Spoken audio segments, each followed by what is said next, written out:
Olá, amigos e amigas, bem-vindos à nossa aula de número 26, a nossa última aula do curso. Nessa aula faremos algumas considerações finais. Já caminhamos muito desde o início do curso, mas já estamos muito longe de terminar nossa jornada. Por isso, aqui se trata não de uma conclusão. Os dogmas são palavra viva e a conclusão, ou seja, a palavra final, pertence apenas a Deus. Nossa salvação já foi iniciada com o sacrifício de Cristo, mas ainda não foi plenamente realizada. Assim, nós, cristãos, vivemos neste mundo no aqui e agora da fé, mas também na esperança da plena realização da ação salvífica de Cristo, ou seja, da plenitude da criação em Cristo. A essa situação chamamos de tensão escatológica. Ou seja, nós cristãos vivemos uma constante tensão entre o já e o ainda não. Vivemos o aqui e agora, mas sempre na esperança do que ainda não veio, mas que com certeza virá. E o que virá? O que nós esperamos? O que virá e virá em glória é nosso Senhor Jesus Cristo. E nós esperamos entrar na glória de Jesus Cristo, que é junto ao Pai, no reino que para todos Ele preparou. É isso que confessamos em nosso credo. Creio em Jesus Cristo, que de novo há de vir em sua glória para julgar os vivos e os mortos, e o seu reino não terá fim. E quando será que isso acontecerá? Vamos ler o capítulo 26 do Evangelho de Mateus. Os discípulos perguntaram-lhe: quando acontecerá isso? E qual será o sinal de tua volta e do fim do mundo? Respondeu-lhe Jesus: cuidai que ninguém vos seduza. Muitos virão em meu nome dizendo: sou eu o Cristo, e seduzirão a muitos. Ouvireis falar de guerras e de rumores de guerra. Atenção, que isso não vos perturbe, porque é preciso que isso aconteça, mas ainda não será o fim. Levantar-se-á nação contra nação, reino contra reino, e haverá fome, peste e grandes desgraças em diversos lugares. Tudo isso será apenas o início das dores. Então sereis entregues aos tormentos, matar-vos-ão, e sereis por minha causa objeto de ódio para todas as nações. Muitos sucumbirão, trair-se-ão mutuamente e mutuamente se odiarão. Levantar-se-ão muitos falsos profetas e seduzirão a muitos. E ante o progresso crescente da iniquidade, a caridade de muitos esfriará. Entretanto, aquele que perseverar até o fim será salvo. Este evangelho do reino será pregado pelo mundo inteiro para servir de testemunho a todas as nações. E então chegará o fim. Então, se alguém vos disser: eis, aqui está o Cristo, ou ei-lo acolá, não creiais, porque se levantarão falsos cristos e falsos profetas, que farão milagres a ponto de seduzir, se isto fosse possível, até mesmo os escolhidos. Eis que estáis prevenidos. Se, pois, vos disserem: vinde, ele está no deserto, não saiais. Ou, lá está ele em casa, não creiais. Porque como o relâmpago parte do Oriente e ilumina até o Ocidente, assim será a volta do Filho do Homem. Logo após estes dias de tribulação, o céu escurecerá, a lua não terá claridade, cairão do céu as estrelas e as potências do céu serão abaladas. Então aparecerá no céu o sinal do Filho do Homem. Todas as tribos da terra baterão no peito e verão o Filho do Homem vir sobre as nuvens do céu cercado de glória e de majestade.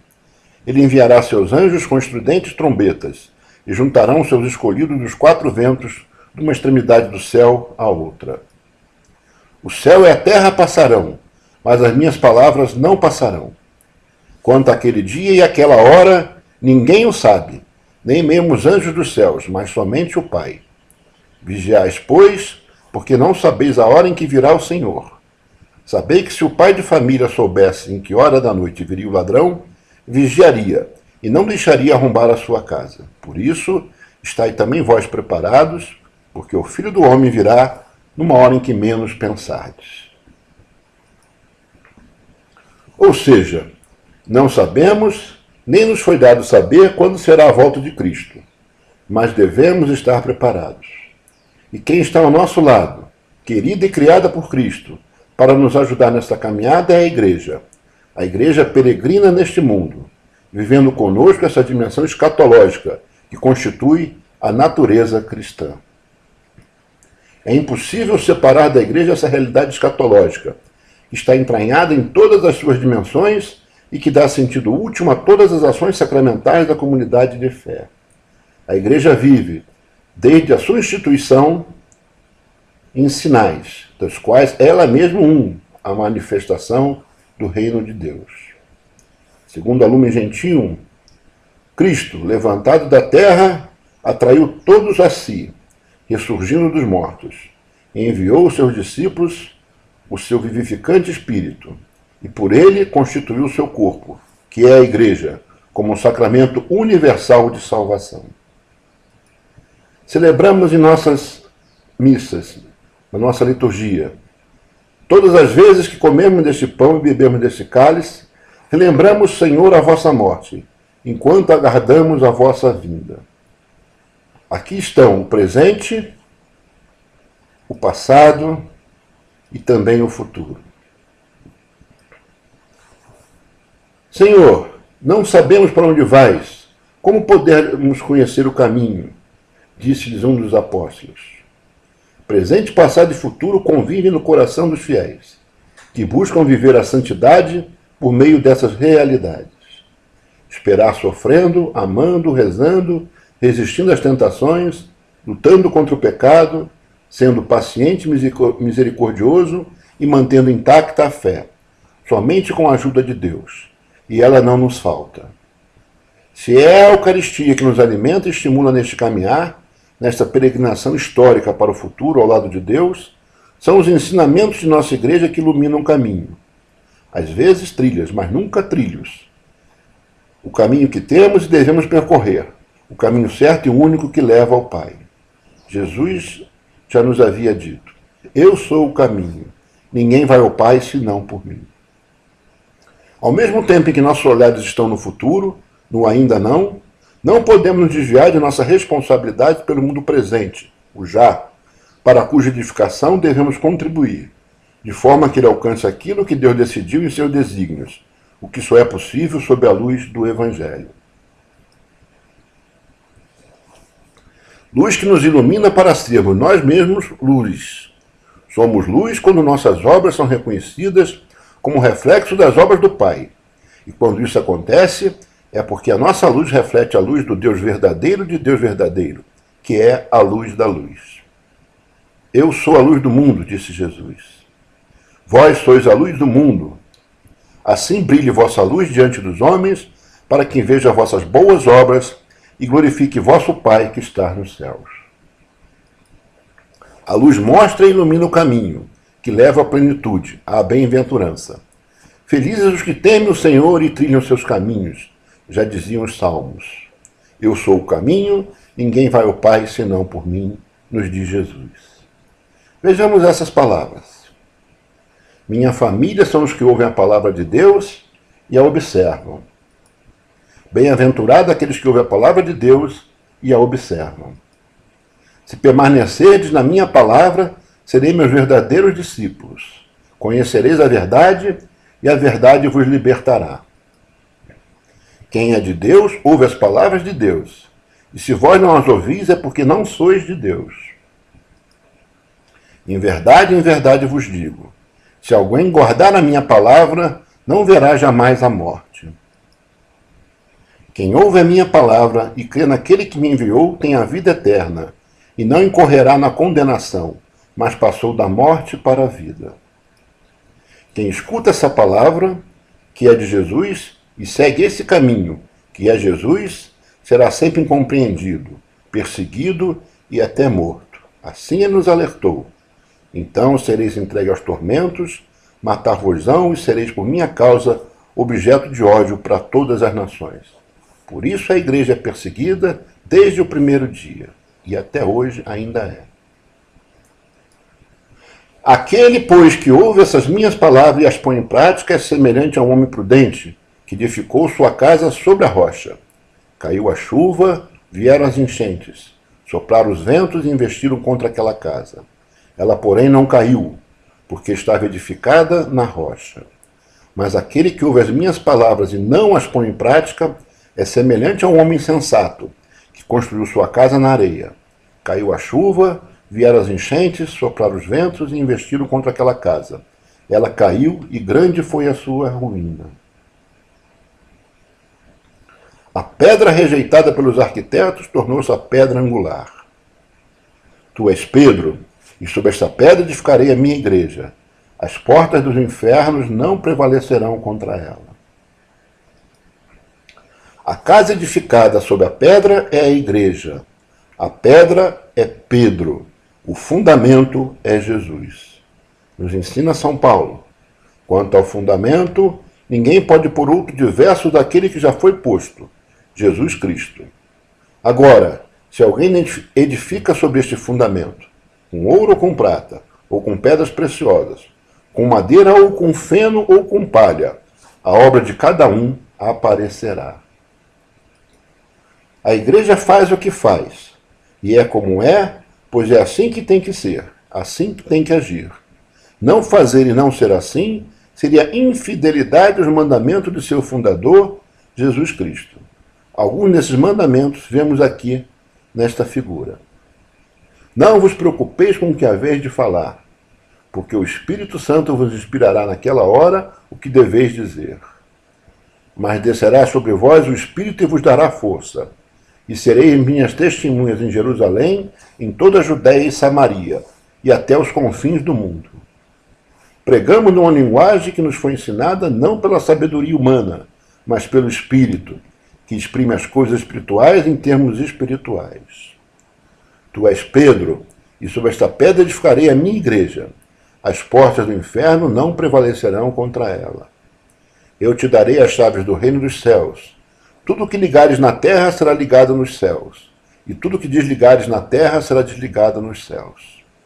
Aqueles a quem perdoardes os pecados ser-lhe-ão perdoados. Aqueles a quem os retiverdes ser-lhe-ão retidos. Ficaram todos cheios do Espírito Santo e começaram a falar em línguas, conforme o Espírito Santo lhes concedia que falassem. Não podeis deixar de falar das coisas que temos visto e ouvido. Mas é primeiro necessário que o Evangelho seja pregado em todas as nações.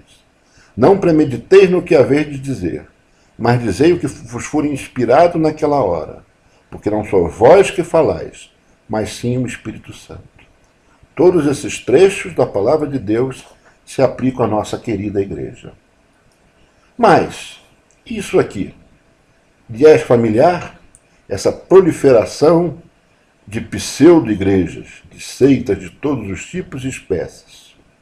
Lembrando o que disse Lucas: todo reino dividido contra si será destruído, e seus edifícios cairão uns sobre os outros. São palavras de Jesus no Evangelho de Lucas. Jesus também disse: cuidai para que ninguém vos seduza.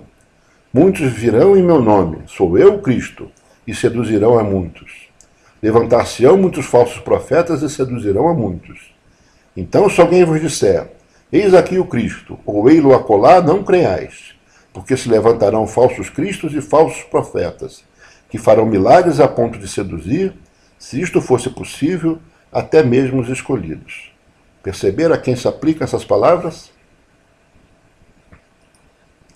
Tu és Pedro, e sobre esta pedra edificarei a minha igreja. As portas do inferno não prevalecerão contra ela. A igreja de Cristo foi edificada sobre Pedro, o nosso primeiro Papa. Jesus estava falando e continua presente e continua suportando com o Espírito Santo a Igreja Una, Santa, Católica, Apostólica e Romana. Céus e terra passarão, mas as minhas palavras não passarão jamais. Modernismo e heresia vão passar, mas o dogma jamais passará. O mal não prevalecerá sobre a luz. Os dogmas são as luzes que iluminam o nosso caminho e que, tais com as placas de uma rodovia, indicam se já estamos chegando, por onde devemos ir para chegarmos bem, qual o melhor caminho, nos alertam quando dele nos afastamos e nos trazem de volta ao caminho certo, que é Jesus Cristo. Para chegarmos sãos e salvos no fim dessa viagem, é necessário prestar atenção, muita atenção ao que dizem as placas. Os dogmas da Igreja Católica fazem parte do depósito da fé, da nossa fé católica, que nos vem de Jesus Cristo e em que todos os católicos devem crer para, primeiro, se orientarem na peregrinação que vivemos nesses tempos de tensão escatológica e depois para salvarem suas almas. A fé católica ensina-nos, entre outras coisas, que Deus é o autor da nossa fé e que devemos crer nele, porque o que ele nos diz é a verdade. Sendo onisciente, Deus não pode enganar-se, nem dizer a verdade só em parte. Por ser a santidade total, Deus não pode mentir, não pode e não vai nos enganar nunca. Os dogmas são luzes no caminho da nossa fé, que o iluminam e o tornam seguro. São verdades que nenhum católico que queira continuar sendo fiel à sua fé pode negar ou mudar, sob pena de deixar de ser católico e sob o risco de perder-se no caminho. Acreditar nos dogmas e observá-los impede que a nossa Igreja Católica se esfacele, divididas em outras religiões e seitas, como aquelas que, heresias contemporâneas, espalham que a interpretação das Escrituras é livre e individual. Acreditar em nossos dogmas e observá-los também nos dá a segurança de nossa fé, pois nossa Igreja não quer e não pode nos enganar. Ela, que é fiel depositária das verdades de Cristo, cabeça de nossa Igreja. Lembrem-se, a Igreja não cria o dogma, apenas o declara. E o dogma não cria a verdade. A verdade é pré-existente à declaração dogmática. Verdade, autoridade, infalibilidade, dogma estão relacionados entre si e são os alicerces do edifício que sustenta a Igreja Católica.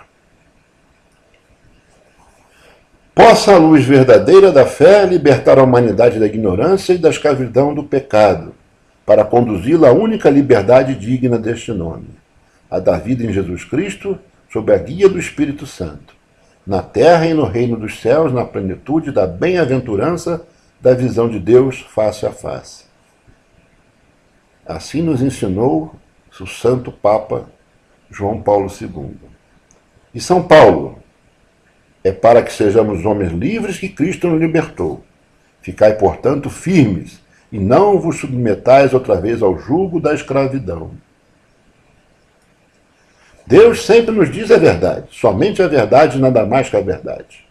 Por isso, todos os dogmas e artigos de fé de nossa Igreja são verdadeiros, porque foi Deus quem os revelou. Dessa forma, podemos ter certeza de que o que era verdade no ano 33 depois de Cristo também é verdade hoje. Da mesma forma, tudo que foi proclamado como verdadeiro pela Igreja no Concílio de Jerusalém, mas também em Nicéia, Constantinopla, Trento e todos os outros concílios ecumênicos, continua sendo verdadeiro hoje. Paulo nos ensina: Jesus Cristo é sempre o mesmo, ontem, hoje e por toda a eternidade. Não vos deixais desviar pela diversidade de doutrinas estranhas. É muito melhor fortificar a alma pela graça do que por alimentos que nenhum proveito trazem aos que a eles se entregam. Essa frase podia ser dita hoje, que teria a mesmíssima validade, como tem. Não podemos abandonar os dogmas, não podemos fingir que eles não existem, muito menos trocá-los por doutrinas e ideias bonitas e sedutoras, mas que conduzem à larga porta da perdição. Jesus ensinou, está no Evangelho de Mateus: entrai pela porta estreita, porque larga é a porta e espaçoso o caminho que conduzem à perdição, e numerosos são os que por aí entram. Abandonar o dogma é o mesmo que abandonar a fé católica. E o Papa Bento XV já ensinava: a fé católica é de tal natureza que nada se pode lhe acrescentar nem tirar, ou se professa integralmente ou se rejeita integralmente. Não devemos nos envergonhar de nossos dogmas. Pelo contrário, sua existência deve ser para nós motivo de alegria. Viver os dogmas é uma decisão sábia, divulgá-los uma missão inescapável.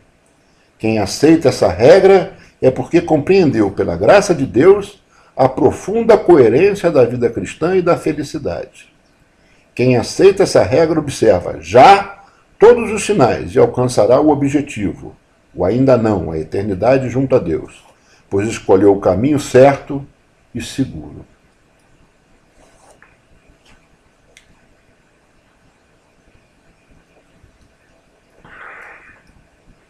Chegamos ao fim de nosso curso. Nosso compromisso era o de ajudar o leitor a descobrir nos dogmas a presença criadora e salvadora de Deus. Esperamos ter conseguido.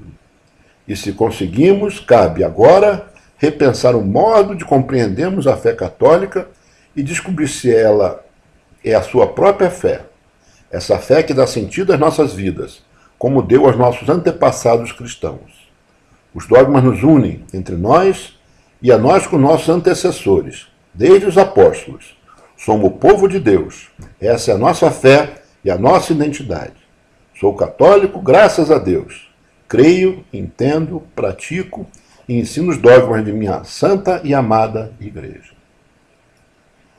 Amigos e amigas, nos diz São Paulo na carta aos Colossenses, nós estaremos orando sem cessar por vós e pedindo a Deus para que vos conceda pleno conhecimento da sua vontade, perfeita sabedoria e penetração espiritual, para que vos comporteis de maneira digna do Senhor, procurando agradar-lhe em tudo, frutificando em toda boa obra e crescendo no conhecimento de Deus. Então, chegamos ao final da nossa jornada, que é, como vimos, apenas uma parte do caminho. Nós estamos, junto com a nossa igreja peregrina, a caminho do reino dos céus. Muito obrigado, já estou sentindo saudade de vocês.